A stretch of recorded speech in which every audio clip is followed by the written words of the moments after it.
Hello Orchid friends, how are you? Welcome back to my channel.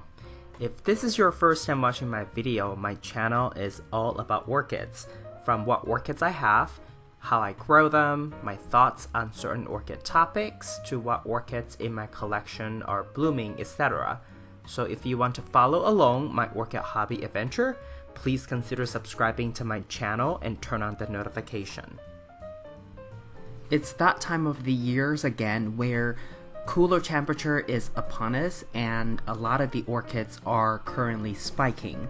For me, after I count all my orchids, I have about 35 orchids that are currently spiking. So this video is going to focus on these orchids, and we're going to start with the 10 no ID Phalaenopsis orchids that I have, and then we'll move on to the 25 orchids that are slightly more expensive and have names and IDs. So we'll go into these orchids in that order. In case you're new to this orchid hobby, you should know that there are mainly two groups of Phalaenopsis. One group is that it's summer blooming, and the other group is more about spring blooming or winter blooming. So the kind of orchids that are spiking right now, they're usually going to bloom in late winter, early spring. And then the summer blooming, usually they'll bloom in obviously summertime and early fall.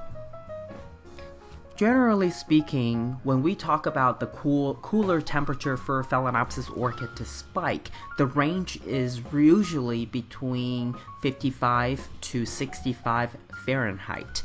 And if you translate that into Celsius, centigrade, it'll be between 13 to 18 degrees Celsius. And I know some of you may wonder, what if your environment doesn't really get down to that lower temperature for a consistent, say, 30-day period? Don't worry, because it's not a requirement. It's just easier when you have that kind of temperature. It's easier for this orchid to spike. And you may wonder, why am I so sure? Let me give you an example. I recently visited my family in Taiwan, and it's also fall season over there. And last year I purchased two orchids, and they're still living, and one of them is actually has already spiked and is producing buds. And I can tell you that their fall season does not get as cold as 18 degree most of the time. So cooler temperature for Phalaenopsis orchid to spike, it just makes it easier, but it's not a definite requirement. And very quickly, in terms of watering, I give all these orchids water once a week in spring and summertime, and then for fall and winter, usually it's 10 to 14 days, so essentially every other week. And for fertilizers, usually I use quarter strength fertilizer, and all these orchids are grown near a north facing window, and I typically would turn on my LED lights between 6 and 9 p.m. in the evening. And now we have arrived at the portion of the video where we're going to be talking about the 25 orchids in my collection that are currently spiking or producing buds. And the one that you're seeing currently has two spikes going on, and this is a sequential bloomer, so for each spike it typically gives me 1 to 2 flowers at a time. It's fragrant, although it's not very strong fragrance, but its color is just gorgeous. And this Psychopsis is obviously a sequential bloomer, and it's currently producing a bud, and at the base it's also growing a new pseudobulb.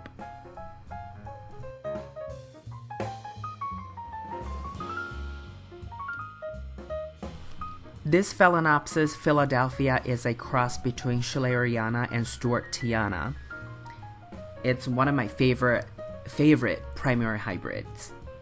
And here is a full water culture mini Phalaenopsis orchid, and it's golden leopard.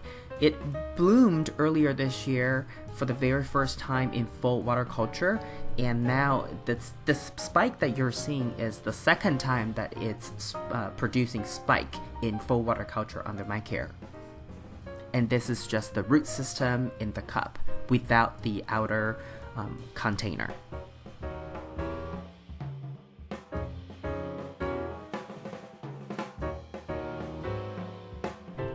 This is also a primary hybrid between Aphrodite and Sanderiana. And what's interesting about this orchid this time around is that it's producing a secondary spike from its original spike, and at the base of this orchid it's also growing a new spike. And this one is also currently grown in full water culture. My Hieroglyphica is currently producing a new spike. It already has an existing spike that's currently elongating, but I don't know if it's going to bloom anytime soon because I think it's a summer bloomer. And here, Sogo Perfume, this one is a very fragrant orchid. It's a mid-sized orchid, and the flower and the fragrance are just so charming. I really like this particular cross. And the interesting thing about this orchid is that it's currently producing 2 spikes at a time. So I'm super excited. And here is a hybrid between Luna Mañana and Yafo Nice Girl. It produces very waxy flowers. And currently, in addition to its original spike, it's also producing 2 new spikes from the base. So it's great news.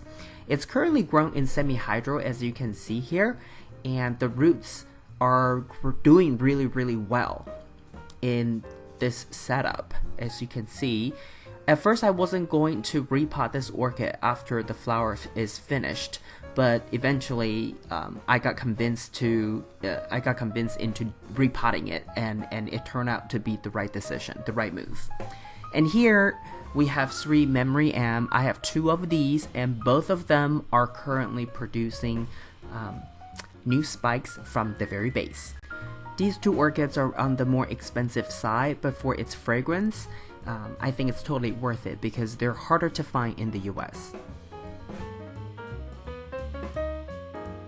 And here we have an orchid identification. It's Foul Golden Pixie.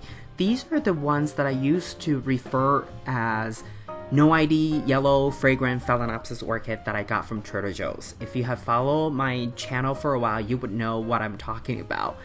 I finally found their name, so I'm really happy. I was even able to get in touch with the original nursery that registered for this particular cross. They're in Taiwan. But anyway, very good news. And the 2 oldest ones that I have from when I was living in New York, they are more pluric. And the 4 orchids that I purchased from this year from Trader Joe's, they're more rounded shape, so they're not pluric. So I have a total of 6. They're all producing new flower spikes, and some of them are even elongating their existing spikes to produce more buds toward the end of the spikes, as you can see here.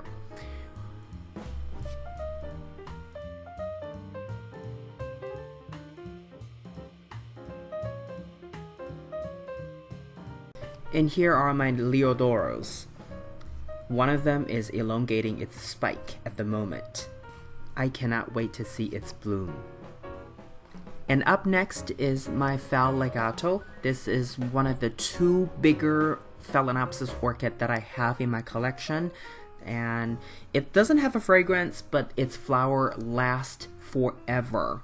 Last for a long time, and during its last bloom cycle it even produced secondary spikes, and currently it's just producing a main flower spike at the moment. And now this is my Phal Dark Cherry. This one is also a grocery store phal, but I love its leaves because its leaves have a lot of pattern to it, and that's kind of interesting to me. Like my Schilleriana, Stuartiana, or Sanderiana, when they're not blooming, this orchid is also very much interesting to just look at its leaves. And here are 5 of my mini mark. Yes, I have 5 of them, and all 5 of them are currently spiking, which is super great news. I can't wait to share their spikes and blooms with you. 2 of the 5 that you're seeing here are slightly bigger, so I put them in 16-ounce cup, and they are potted or grown in the proper semi-hydro setup. And the 3 out of the 5 that you're gonna see later, they are smaller in size, so I actually use smaller cups for 3 of the 5s. But they're all producing spikes at the moment, which is great news. And for the 3 smaller mini marks that I have, I use a smaller outer cup as well, because if I decide to leave some water at the bottom, then it's kind of a hybrid between semi-hydro and traditional potted, depending on whether I want to leave any water standing in the container at all. Obviously, I'll make that judgment call depending on the weather and humidity that I see in my environment. So I think it's a good hybrid growing method, and it's currently working very well for these mini marks. Stay tuned for an update video on these 5 mini marks as their flower spikes grow longer. I will be making updates to keep you posted on their development. And this is my Telumnia Red Sun. It recently finished its blooms, and it's currently growing secondary spikes. So when the secondary spikes are longer and when the buds are more obvious, I would definitely make another video to keep you posted on this particular orchid's development as well. And before I close this video, I just want to also give you a quick update on my Oncidium twinkles. I have the white variety, the pink variety, and the yellow variety, as well as a variety that's a cross between Oncidium twinkle and its parent, one of Oncidium twinkle's parents. It's this one. But this one, however, this year, it has more spikes, but the buds aren't developing as well on the spikes somehow. And for the pink variety, I will be making an update video to share with you the problem that it had and why its older spikes that had grown out dried up, and what it's doing right now. So I will be making another update video on the pink variety, so stay tuned for that as well. Oncidium twinkle orchids are rewarding orchids. Their flowers and fragrances are just amazing. If you don't have any of these Oncidium twinkles, make sure you get yourself a couple because you'll love them. This is all I have for you today. If you like this video, please give it a thumbs up. And if you would like to get more orchid related videos from my channel, please subscribe and turn on the notification. I want to wish you happy growing, and I will talk to you in my next video. Ciao!